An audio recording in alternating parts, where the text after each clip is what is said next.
So welcome back, and we are restarting our Bhagavad Gita deep learning series from today onwards. We are going to do from chapter 3 again. Chapter 3, we are going to cover every verses.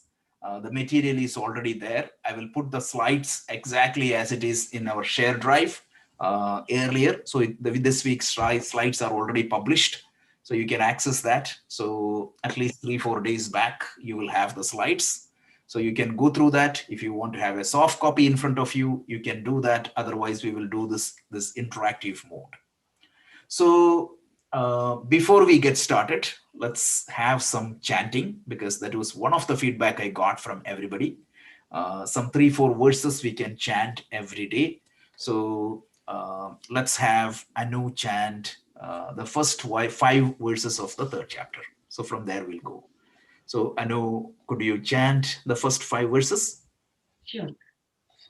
Om Shri Paramatmane Namaha अथ तृतीयोऽध्यायः कर्मयोगः अर्जुन उवाच ज्ञायसि चेत् कर्मणस्ते मता बुद्धिर्जनार्दन तत्किं कर्मणि घोरे मां नियोजयसि केशव व्यामिश्रेणेव वाक्येन बुद्धिं मोहयसीव मे तदेकं वद निश्चित्य येन श्रेयोऽहमाप्नुयाम् श्रीभगवानुवाच लोकेऽस्मिन् द्विविधा निष्ठा पुरा प्रोक्ता मया नघ ज्ञानयोगेन साङ्ख्यानां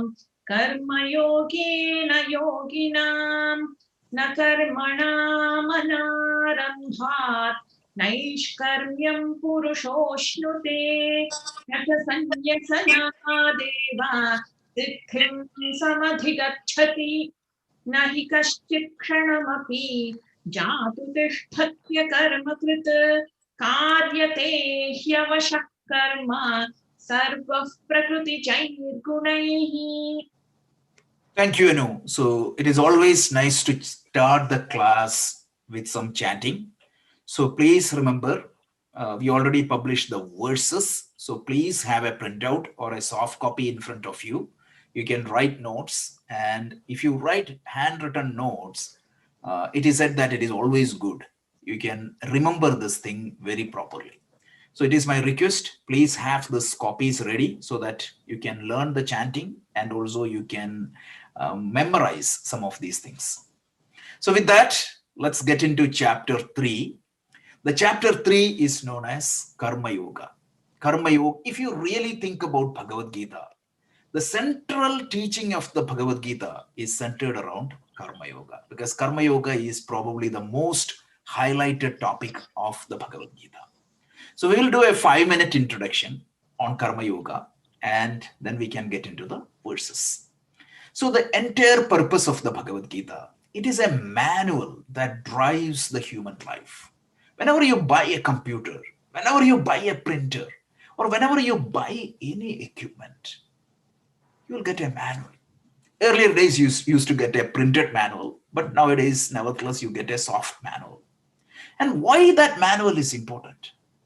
Because the manual gives the best operating conditions under which this equipment can be used. For example, what type of electric power you need to use, what should be the maintenance, how you should operate this product, what can you do, what cannot you do, why? If means why I should be using this manual. Because when I use this manual, I get the best performance out of this equipment. And it gives the longevity of the product will be maximum. These are the two purposes for which I use a manual. And human beings, actually, this is a biochemical machine. Our human system, how should we live a life in such a way that it is healthy, happy, and contented? So Bhagavad Gita is a manual that gives you that direction. The ultimate goal of the Bhagavad Gita, is basically to eliminate all the sufferings from my life. Because as human being, I have to go through a lot of suffering. How can I reach that self realization or self actualization by which I can eliminate all the sufferings from my life? Remember, pain is different from suffering. Nobody can eliminate pain. As long as you have a human body, you will have to go through some pain. But the sufferings you have, it can be completely eliminated. So that is the ultimate goal.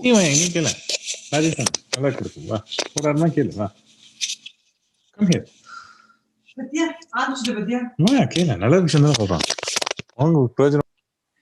Again, it's a request. Means next week onwards, we will do that settings from our side itself. If you're not speaking, please put on mute. Okay, so that's fine.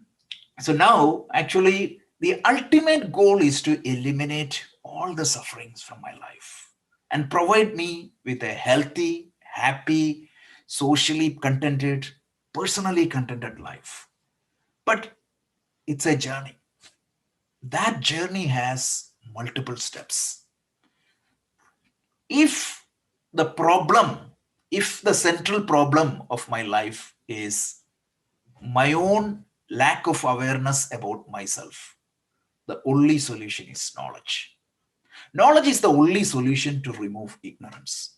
The central idea of the Vedanta or the Bhagavad Gita is the fact that your suffering is because you don't know yourself properly. The classic example I always say is that when you are in a dream, imagine that you got sick. While in that dream time and the dream space, you might be suffering. You might be crying. Why? Because I'm going through a terrible situation. But the moment you realize that it is a dream, that suffering comes to an end.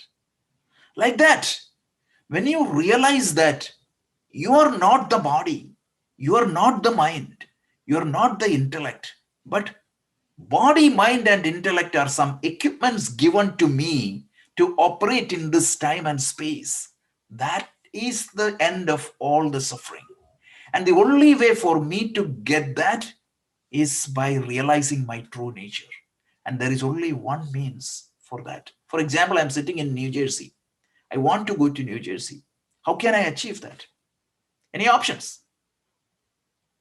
I don't have to reach anywhere. I just need to realize that I'm sitting in New Jersey. Remember the story of that 10th man. Means, do we need to manufacture a 10th person? Absolutely not. The 10th man is already there. So what we need is the knowledge. So the question is, in the second chapter of the Bhagavad Gita, Krishna highlighted this. The only way for you to put an end to all your suffering is through knowledge.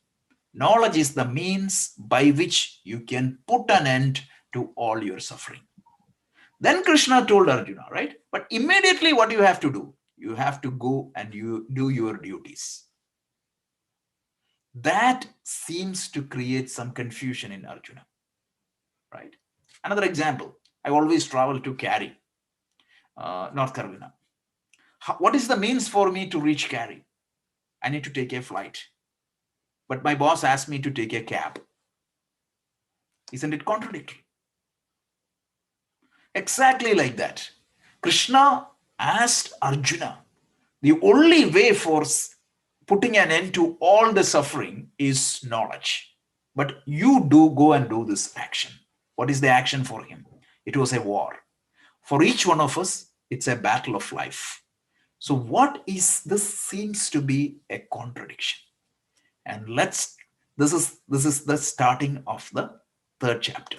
So the third chapter, Krishna elaborates, even though knowledge is the highest means you have to achieve, what is the relevance of my duty?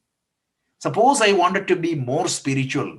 Should I just leave my life and go to Himalayas and meditate? Is that the path advised by Bhagavad Gita? So can I run away from my life? Can I say that this job seems to be very difficult? It is mundane, it is secular, so I cannot do that job.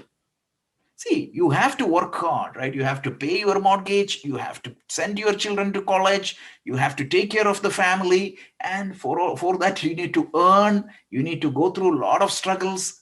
Can I avoid that? Skip that and move to Himalaya. Or if I engage myself in these worldly actions, like supporting the family, going and doing all these work, is that going to make me less spiritual? So this is the opening of the third chapter. But before that, before getting into the actual content of the third chapter, let me want to just highlight the 3 steps in the Bhagavad Gita, right? So the fundamental problem is I don't know who I am. The lack of self-knowledge is the fundamental problem for all the sufferings. So the solution is what? It is the knowledge, self-knowledge. But I cannot pursue that self-knowledge unless I achieve certain qualification. Jnana yogyada prapti. So how do I get that qualification for me to get the knowledge? So for me to take a flight to carry, I need to go to the Newark airport. So that's why I use a cab. So the cab has a role in my transportation to carry, even though it is the flight that take me to carry, but I need to take this cab for catching the flight. So like that, for gaining knowledge, there are 2 preconditions. The first condition is the purity of the mind. The second condition is the stability of the mind. So it is like, imagine like you are looking at a lake. There is a diamond lying under the bottom of the lake. So how can you find the diamond?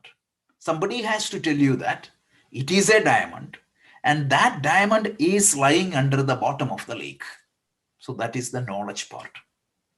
And suppose you read a book, or suppose a master told you that you need to find this diamond. So you went to the lakeside and look at the lake. But if that lake is not pure, if that lake is dirty, even though the diamond is lying down at the bottom of the lake, you will not be able to see it. So first, the lake has to be pure.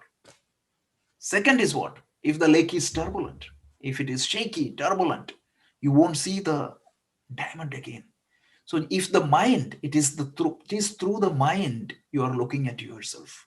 So if that medium through which you are looking at the truth, if dirty or turbulent, you will not be able to see the truth. So the knowledge will not work. If the mind is not pure and it is stable. We call it in Sanskrit as Chitta Shuddhi and Chitta Sthiti. And this Chitta Shuddhi and the Chitta Sthiti are 2 preconditions by which you can seek this knowledge. This knowledge becomes an experience only when you have this Chitta Shuddhi and this Chitta Sthiti. So this Chitta Shuddhi can be gained only through the Karma Yoga. So the purpose of the Karma Yoga is to purify my mind. So that is the role of Karma Yoga in our spiritual practice. Hope this is clear. If this is clear, we will go to the verses. Any questions or any comments or any thoughts anybody wants to share, please unmute and talk.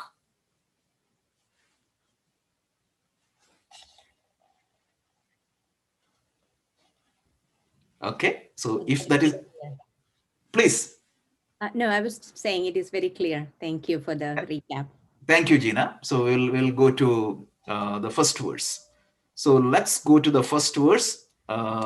So I know probably you can chant the first verse. Hope everybody has the verses.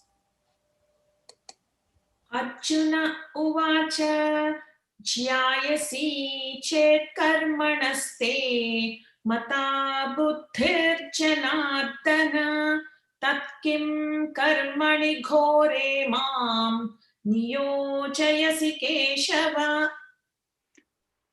Beautiful. So the theme of the first verse is Arjuna got terribly confused. What is the confusion? In the second chapter, Krishna said the ultimate destination, the solution for your problem is the path of knowledge. Imagine you reach the final destination of carry only through an aircraft. But my boss asked me, You take a cab now. Isn't that contradictory? So that's the problem. So the theme of the first verse is Arjuna is asking, "Oh Lord, what is my path?" So Arjuna Vaja means Arjuna said. Vaja means said. So the question of Arjuna is Janardana. Krishna is addressed as Janardana. We will try to see what exactly is Janardana a little bit later. So he was telling, "Oh Krishna, te mata, your opinion, in case your opinion is jayasi chet karmanaste, mata buddhir janardana." So in buddhi means knowledge here. So in case your opinion, mata means opinion. Opinion, if buddhi, knowledge is jayasi means better. If knowledge is greater than the karma, right? Jayasi chet karmanaste. If knowledge is supposed to be the solution for the problem than karma, then what is? Then his question is, Tat kim karmani kore mam niyojayasi keshavaha. So then please tell me, why are you asking me to engage the karma? So you're saying that A is better, but you're asking me to do B. You say that PhD is the highest degree, but you're asking me to go to grade 1. If I say that, it will be a little bit more clear. But Arjuna got completely confused. A lot of people in the spiritual path get confused here. They think that they get a little bit of inspired by the teaching of Vedanta or the scriptures, and they think that they can renounce their family and go away. So this is exactly what Arjuna's question was. So let's try to understand once again. O Janardana, in case you believe that knowledge is superior than the karma, the actions, or the performing the worldly duties, then tat kim karmani kore mam. Tat means then. Niyojayasi means you're asking me to do, or you are instructing me. Mam means me. Kore mam. This karma you're asking me is not an easy karma. It is a war, and it is a civil war. What is the problem with a civil war? The civil war, the problem is you're killing somebody whom you love. That's not easy. That's exactly what is Arjuna's problem.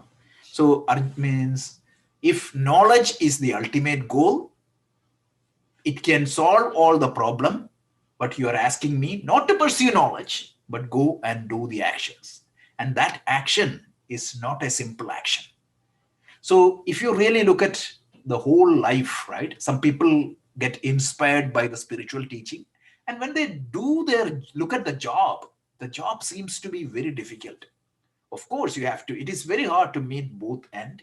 It is very hard to take care of the children's education. It is very hard to keep everybody happy in the family. So the battle of life, seems to be sometimes difficult. And sometimes the duty seems to be terrible, right? Imagine that you're a doctor. You have to do complicated surgeries. Means the other day I was talking to a doctor, and he was telling like it is not very easy. You have to see people suffering. You have to see people dying. That is difficult. Look at the life of a soldier. He has to kill people. He has to shoot people. So this duty seems to be difficult. And am I getting less spiritual by doing this terrible duty? That was Arjuna's question. And this is a pretty much valid question for all of us, right? But summary is, it is confusing. You are saying that A is good and you are asking me to do B. So that seems to be very contradictory and confusing. So therefore, what shall I do? So let's see the second verse. Before that, one more time the conclusion.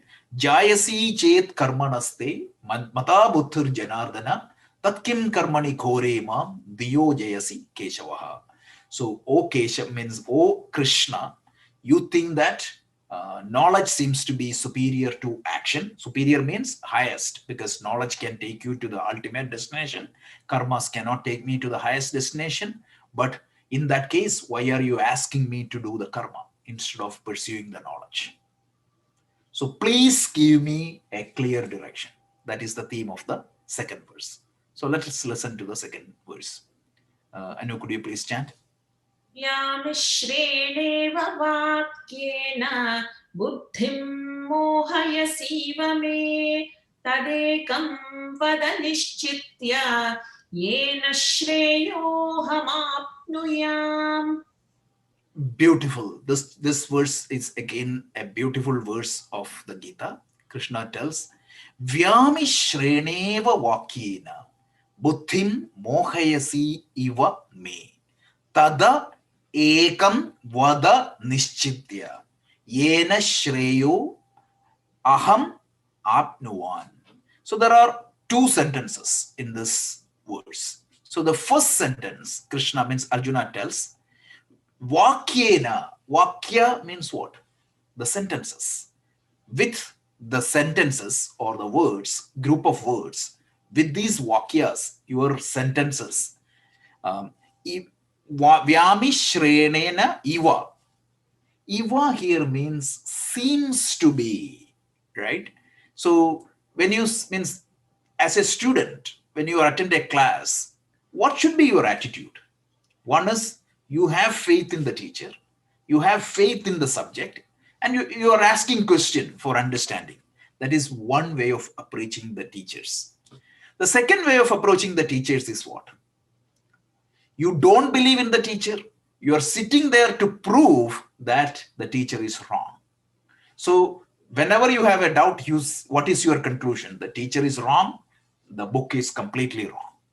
But Arjuna's attitude is different. So he has the attitude of a right student. The right student believes that before he conclude that the teacher is wrong or the book is wrong, he suspects his understanding. So Arjuna has a doubt. It is true. His doubt is very valid because I am asked to do this, but you're saying that something else is superior. So he wanted to clarify that. But before he concluding that it is completely wrong, he suspects his understanding. And I'm highlighting this because this is the most important attitude one should have before pursuing any scriptural study. Whether you study Bible, Quran or Dhammapada or Bhagavad Gita or the Vedas, our attitude is first you have to give the benefit of doubt to the master and the teaching. And if you don't understand anything, what should be your first conclusion? What should be your first thought? My understanding has something wrong. So you have to try to connect that dots. After all the attempts, if it's not understanding, it's a different matter. But initially, our attitude should be before suspecting the teaching, suspect your understanding. This is such an important lesson given in this verse. So Arjuna tells your words means vakyena iva vyamishrena. Your word vyamishrena means mixed or contradicting. So apparently your word seems to be contradicting. It is not that he said he didn't that his teaching is contradicting. He said that apparently or seems to be contradicting. So your words seems to be contradicting to me. Maybe due to my understanding. He said, Buddhim mohayasi iva me. Mohayasi means confusing. So this apparently contradicting verse, vyamishrenena vakyena, this apparently contradicting verse seems to confuse. Mohayasi, moha means deluded, confusing. Me means I. So this means buddhim, my intellect get confused or my understanding get confused by this seem to be contradicting verses. What is the seems contradiction here? Knowledge is the means to reach the highest, but I am asked to go and perform my duty. This seems to be contradicting.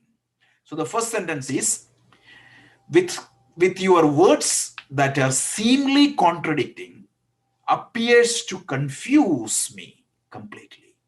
So vakyena iva vyamishrenena iva mohayasi me buddhim. So your seemingly contradicting verse seems to confuse me. So what is the second sentence in this verse? So second sentence is, so nischitya. So therefore, please decide. Please decide. Tat. So what is superior or what is the correct path? Please decide. Tatevam vada nischitya. Therefore, please tell me after deciding which path, hena shreyo hamapnuyam. By following which path, actually I will attain shreyas. Shreyas means the highest, or I will attain the highest. So that is the second sentence. Second sentence is again, so therefore, please decide.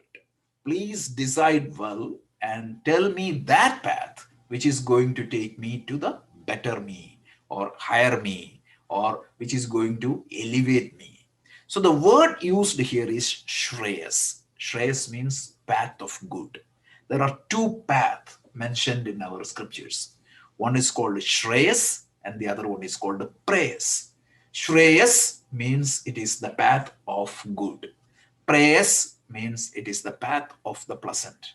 The path of the pleasant appears to be good right now, but eventually it may not be good at all. Whereas the path of good, even though it appears to be challenging and difficult right now, but that is the ultimate path. So this is the second verse. But one more thing, right? One example of path of Shreyas and Prayas means if you're given a healthy food and a tasty food, the tasty food or the fried food or the junk food is the path of pleasant, whereas the healthy food or the healthy lifestyle is the path of good. So Arjuna tells that, okay, just decide and guide me to the path of good. So this is the second verse. Any questions or any comments you want to talk?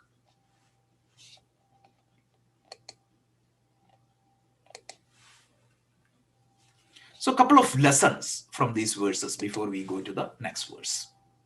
The first lesson taught by Bhagavad Gita is from these two verses. Arjuna's questions is, if we don't understand the instruction, ask questions.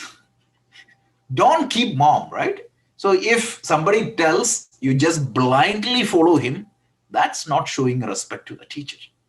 So you say that, oh teacher, I'm not following anything you tell, but I have faith in you. That won't help. So ask questions even if the God himself is the teacher.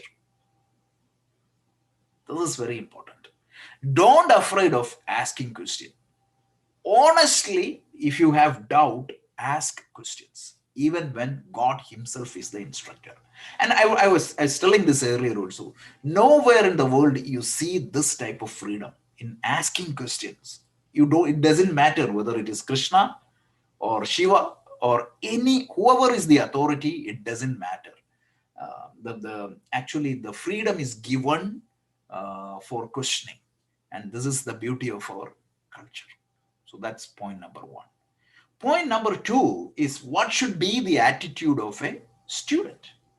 The attitude of a student is, before confirming that the scripture or the topic of your discussion is wrong, please suspect your understanding, because sometimes the problem is not on the scriptures, but on my understanding. So please suspect your understanding first before concluding that the scripture is wrong or the master is wrong. That is the second lesson. Third lesson. So the first lesson is, even if it is God, if you don't understand what he is talking, please question, because what we need is not blind faith at all. But the second thing is, what should be my attitude? I'm not manufacturing a question to showcase my knowledge, or I'm not manufacturing a question to prove that the teacher is wrong. I'm not going there with a preconceived notion. I'm just going there with respect. I'm suspecting my own understanding first before I'm questioning the teacher, before I'm suspecting the validity of the scripture. Yes, my understanding may have some problem and I seek guidance from the teacher to clear that. So that should be my attitude. And the third attitude is brilliantly pointed out by Arjuna in this verse, is that whenever you have a choice, please select the path of good over the path of pleasant. You know what is Arjuna said? Arjuna said, Tatekam vada nishchitya hena shreyo hamapnuyam. So understand that path and guide me to the path of good rather than the path of pleasant. This is very important. So always prefer the path of good. The path of pleasant appears to be good for a short period of time, but eventually it is the path of pleasant that we need. 3 lessons. 2 verses, Arjuna's question, that is the first topic of chapter 3. And there are 3 lessons we learn from it. Any questions or comments? Rajesh, this is Bala. Yes, Bala, please. Yeah, this is very, very interesting, right? And how practicality is this, right? For example, we are asking, saying that, especially with, let's take an example in our own day-to-day life, right? Kids nowadays, right, especially here in this country, when they are growing up in this country, they ask thousands of questions. Obviously, we don't have answer, and a lot of things we have been not taught that way. But as a custom, we follow certain things, right? How do we face this? It's extremely knowledge is the biggest thing, right? I don't know. I can even gain that much knowledge in my rest of my even life, right? So how do we face this? Because you have to face it now, not after 1 year. Yeah, definitely. So to one clarification here is, yes, means when your kids ask questions or when your boss asks questions, none of us have reached the Sarvajna Pida, right? We don't have, we are constrained by knowledge. We are constrained by so many factors. So yes, so the kids, they are born and brought up here, and sometimes I feel that their knowledge is much better than ours. So nobody is telling us to be perfect before you give out an answer. So sometimes you may not have answer. You can always direct them to the right place. For example, SAT training. I don't have the skill to train somebody for my kid for the SAT training. So what I will do, I will enroll him or her in a place with or engage somebody who can train them. Suppose that means for learning swimming. I don't have the skill to teach them swimming. So that's why I enroll them to the appropriate place. So that's what you have to do. You have means as a parent, you cannot have all the knowledge. So you have to engage the right people for training them. So that's point number 1. Point number 2 is the larger point you brought up, because you means kids are asking so many things. We are following so many things as customs. Like, for example, means when I was growing up in India, like my parents used to tell me that don't cut nail in the night. It means, have you anybody heard of that? Yes. Right? Very common. Yeah, very common. Why? This was taught them by their parents, and then before that, their parents used to tell them. Why? If you take 3-4 generations back, there was no electricity. So if you use a sharp-edged knife or some equipment, something like that, it is going to cut their finger. That is the reason. So there is a reason behind everything. And when you have electric light in the modern world, it doesn't make much sense. So you have to apply a little bit of logic. And wherever you have questions, you can obviously check with some. Means the basic spiritual teaching is not going to interfere in all the do's and don'ts of your life.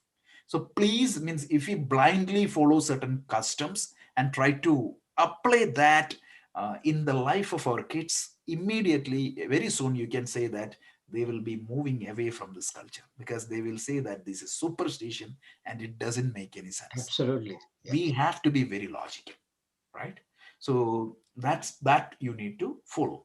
And the larger point I wanted to highlight in this verse is, in this verse, what was the question? The question is, for you to become more spiritual, should I stop doing the worldly activity? For example, you are a software professional, Bala, right?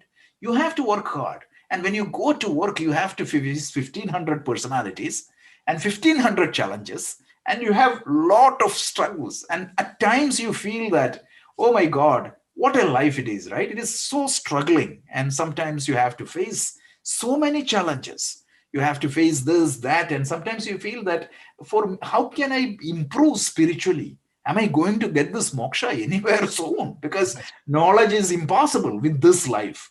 So should I just give up this life and run away to Himalayas for becoming more spiritual?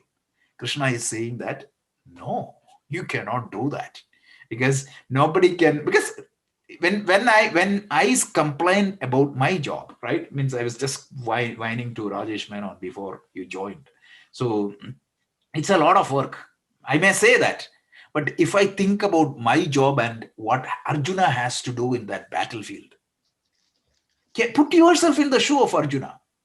The person whom he loved most is Bhishma. The person who he respect most is Drona. He has to shoot them down. When I consider the challenge of them facing, my challenges are nothing. So if Arjuna decide to run away from that, Krishna is not helping, means telling him to do that. He's asking him, don't run away from his duty, however difficult that duty or however terrible appears to be that duty is. As long as it is conforming to dharma, you have to perform it. So all of us have to continue to do our duty, and we have to take care of these challenging situations. Actually, the modern teens gives like a Mahabharata battle situation, right? For each one of us. I don't have to tell you that. All of you know that. It's a Mahabharata battle. Means bringing up kids in this country is a Mahabharata battle. Yeah. So each one of us have to face that. You cannot run away. And Krishna is going to give us some brilliant techniques. How can I approach those situations, and how can I use those situations as an opportunity for a spiritual growth? That is the theme of this chapter. So going back, please, let's not blindly follow any customs. So in Lord Buddha tells, the mistake somebody has done in the past, what happens? Today it becomes a Standard. yeah, standard. And tomorrow it becomes a scriptural instruction. Right? It's like that tie the cat. Yeah, the cat story, exactly. Very recently, one monk was telling me a story. So this is very funny. This monk went to a pilgrimage in Himalayas. So actually, the bus stopped at somewhere, and he saw an interesting small place. So he went down, and he took. I mean, there was a tree. He was so much attracted by the tree, so he took a round of that tree, and he came back. So what happened? The next bus was about to stop there. They saw a monk going round a tree. They thought that's something special. Next time he went there, what happened? There was a temple in front of that tree. Right? This is what happens. So let's not, there is a fine line between the superstition and the faith. The faith should be logical, and it should not be under fear. It should only elevate us. And the basic rule is follow dharma. Dharma means what you feel right at this point of time. You may say that I don't have the complete knowledge of everything, but at least from your conscience, if you see means what is right, do it. And there are certain rules in the scriptures which is going to guide us. But good discussion. Let's have this type of good discussion at the end of every verse. Let's pause and have some interactive dialogues. It's very, very important. Any other comments?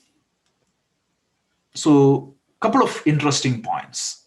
So the Krishna was addressed by Arjuna by two names in these two verses. One name is known as Janardana. Janardana is an interesting name. Janardana has two words, two meanings when you derive that name from the Sanskrit. The first name is the one who is sought after by all the people. The one who is sought after by all the people. So that is the first meaning, because he is the one who is giving us all the good results. So that is Janardana. The second meaning of Janardana is the one who gives punishment to all the people. Jana Ardana. Ardana means punish. So what does that mean? He is the one who gives the karma bhala to all the being. For example, if I do a wrong action, naturally I'll get the karma. 100%, no doubt about it. It is Ishwara's rules that governs this karma bhala properly. So that is the way he is saying that he is giving the punishment. He won't give the punishment. It is like I give the same famous example, right? If you put your finger in the fire will burn it. And if you complain, why did you burn my finger? The fire will that you put the finger and you got burned. Exactly like that. Every actions I will do, the Lord is the karma phala dada, the one who is giving out the proper karma phala to people. And that is why he is known as Janardana. It's a famous name of Krishna. And then there is another name. Krishna is called as Keshava. The literal meaning is what? One with a lot of locked hairs. So if you really look at the Puranic Krishna or Mr. Krishna, you can see that lot of locked hair in his head. That's one way of seeing it. But the larger meaning is what? The Supreme Lord, right? Who is the cause of creation, the cause of, the one who sustained the universe, and finally, the destruction of the universe. So the three letters Ka, Sha, Va represents Brahma, Vishnu, and Shiva. The Srishti, Sthiti, Samhara. The one who creates the universe, or from whom the universe get manifested. And the one who sustained the universe, that is Vishnu aspect. And the one who destroys this universe or take the universe back into himself at the end, that is the Shiva principle. So the Keshava is the absolute reality or the Supreme Lord, from which the universe has manifested, sustained, and finally merged back. See, these names are so brilliant, right? So just pause for a second and think through this. It is impossible for you to conceive the absolute reality. It can be conceived only through some aspects or some pointers. These names are some pointers which gives a vision of that absolute. And these names comes in the Vishnu Sahasranama, which is again comes in the Mahabharata at the end. Any questions? Okay, so let's continue. Let's go to verse 3. Shri Bhagavanuvacha Lokesmin dvivitha nishtha pura prokta maya nakha jnana yogena sankhyanam karma yogena yoginam. So Krishna starts answering. His first topic is the twofold lifestyle. So Krishna tells, Loke asmin divitha nishta pura prokta maya anakha jnana yogena sankhyanam karma yogena yoginam. This is the actual Sandhi Vicheda of the verse. So let's see. There are three sentences in this verse. So the first sentence is Sri Bhagavan Vaja. Sri Bhagavan means the blessed Lord, the Supreme Lord said this verse. Bhagavan Vaja. Vaja means said. So what is he saying? The second sentence, he tells, he addresses Arjuna with a brilliant name. The name he uses is Anakha. Akha means what? Mistake or wrongdoing or sin. Anakha means what? Oh, sinless one. Look at the way we are being addressed, right? Instead of saying that, oh, sinner, I am coming here to save you from your sin. That's not the idea here. He tells, Anakha, oh, sinless one, oh, blessed one, oh, pure one. You might be doing some mistake, but that is due to your ignorance. Once you remove it, you are good. You are pure. Nobody is condemning you like a sinner. So, oh, Anakha, Divita Nishta. In this world, there are two lifestyle. Nishtha here means lifestyle. So the spiritual path, what is the path towards moksha? Moksha means freedom from all the suffering. So the spiritual life can be approached in two different lifestyles. So asmin loke, right, in this world, the spiritual path can be approached through two different lifestyles.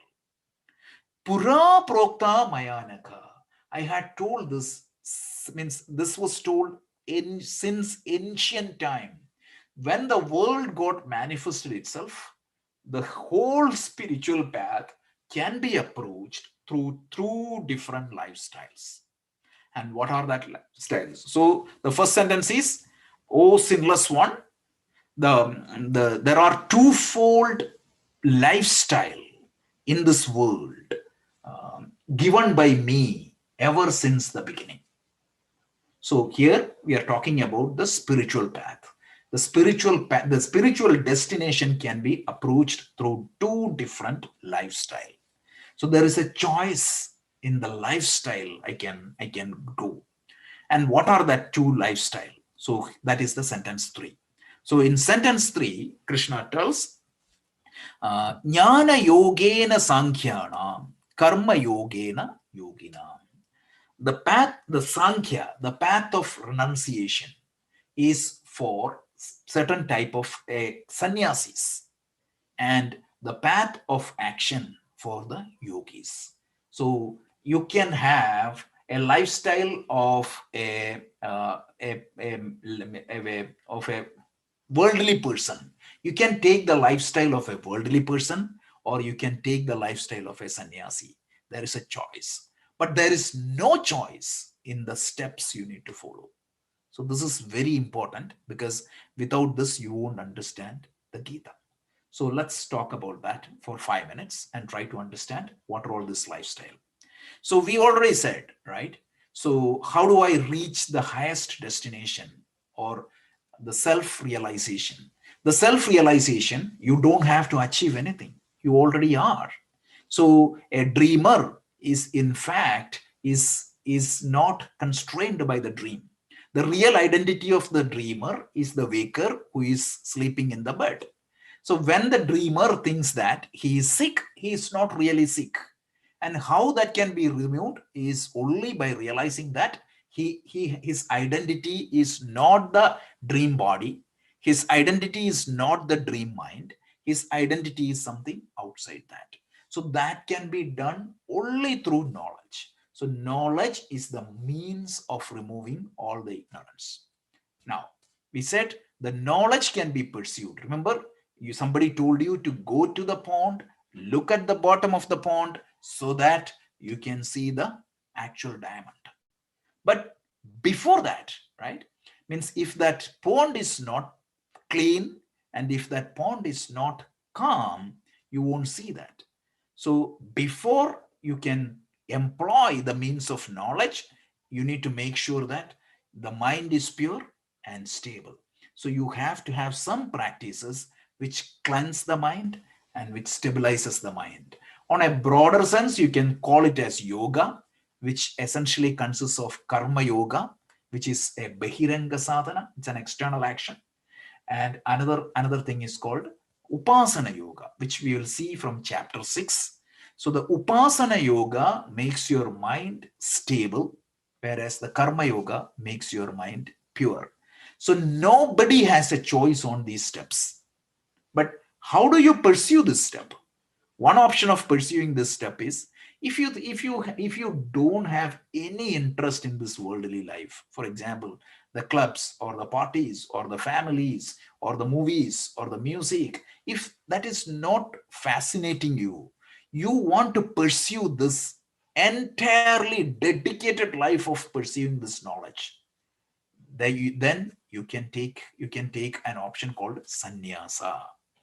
So that is the lifestyle sannyasa, not the actual mental sannyasa. It is the lifestyle sannyasa.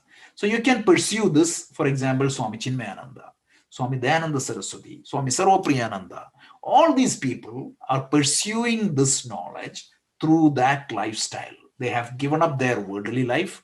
So when you give up your worldly life, when you means this sannyasa homa, the process of becoming a monk is very, very interesting. You can see that, right? I've read about that. There is a homa where you say that, okay, you're saluting your ancestors. You're saying that I don't have duty to anybody in the world. I'm completely renouncing the world. And you means that is how you take sannyasa. So such people are exempted from all worldly duties and they can pursue this. But how many people have that lifestyle or have that maturity to do that?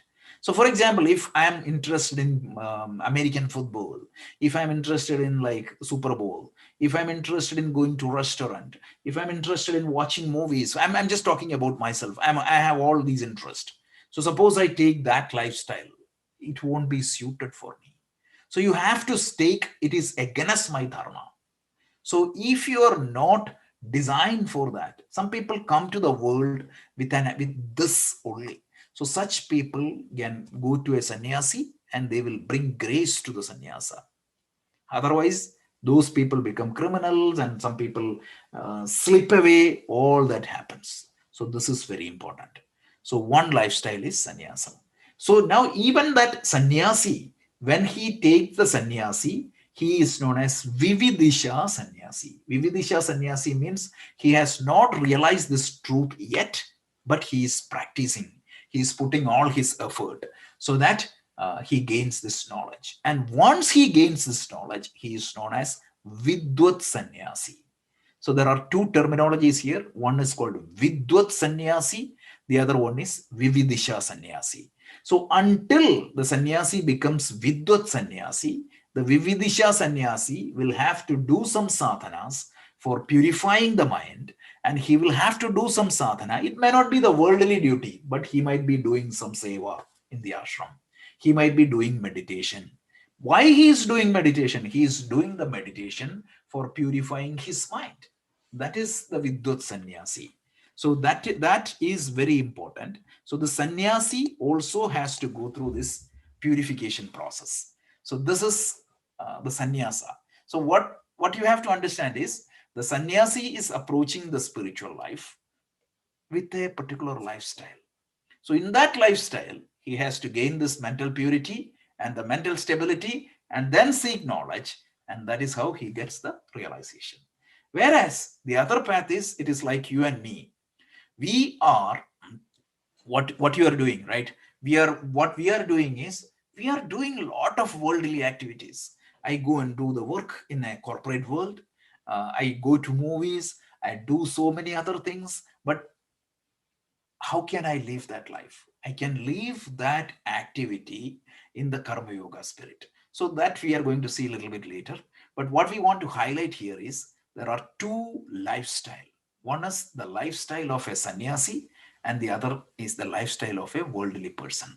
You have perfect choice in that. So in this world, there are two types of lifestyle. One is the lifestyle of an exclusive sannyasi. The other one is an exclusive householder. No problem. So now the second point is what? There is absolutely no choice on the steps. The sannyasi cannot skip the yoga part. And a yogi cannot skip the knowledge part. Both sannyasi as well as the worldly person needs the yoga as well as the knowledge. So in this world, there are two lifestyles. One is the lifestyle of an exclusive sannyasi. The other is an exclusive lifestyle of a householder. This is what Krishna tells. So information perspective, I already talked about sannyasa ashrama. In our culture, right, we talk about the sannyasa ashrama as one of the stages of our life. We say brahmacharya, grihastha ashrama, vanaprastha, and sannyasa. So what happens is initially you go to the education, then you live the life of a householder, and then you slowly withdraw from the world, and finally you take the sannyasa. That is one option. Second option of a sannyasi is you can skip at any time if you think that You are completely designed for that stage. For example, I told about Swami Sarvapriyananda or Swami Chinmayananda. All those people, they didn't go to a grihastha ashrama. So that is okay as long as they are ready for it. But for us, like, you don't have to take a sannyasa at all. You can go through our worldly life and we can convert our karmas to karma yoga and it becomes equally valid. So from an information perspective, I talked about two types of sannyasa. One is Vidvat sannyasa and other one is Vividisha sannyasa. Vidvat sannyasa means a lifestyle sannyasi. He has already reached the highest destination, the self-knowledge. Vividisha sannyasi means he has taken the orange cloth, but he has still striving to reach that self-knowledge. So he himself has to go through the karma yoga and vipassana yoga, purify and stabilize his mind, and then only he can reach to the final destination. And another sanction given by scripture to become sannyasi is called apat sannyasa. Apat sannyasa means when you have some, suppose you come to know, this is the way it is given, but it is misused. So the way it is given is, if you think that you have a dangerous situation in front of you, you know that your life is coming to an end, you want to take sannyasa, that is permitted. That is what is known as apat sannyasa. So apat sannyasa, Shankaracharya, like, he used this trick to become a sannyasi. But a lot of apat sannyasis, what happens? They become monk and then they will go away from the path. So that is what is happening. So this is the three levels of sannyasa. So this lesson from this the third verse is, once again, let me just repeat the third verse. The third verse talk about, in this world, there are two lifestyles when we pursue our spiritual path. One is an exclusive lifestyle of a sannyasi or the exclusive lifestyle of a worldly person. Both are equally good. And then since even though you have a choice on the lifestyle, you do not have a choice on the steps. First, you have to do the karma yoga and vipassana yoga, and you have to purify it. And then you have to seek the yoga of knowledge and gain the highest. So this is very important. So the lesson, the greatest lesson is, you don't have to run away from the duty. You can do what you are doing. No duties, as long as they are not against dharma. All duties are equally good. Nothing is less, nothing is important. Every work can be converted as a worship. So this is the biggest lesson. Any questions or comments?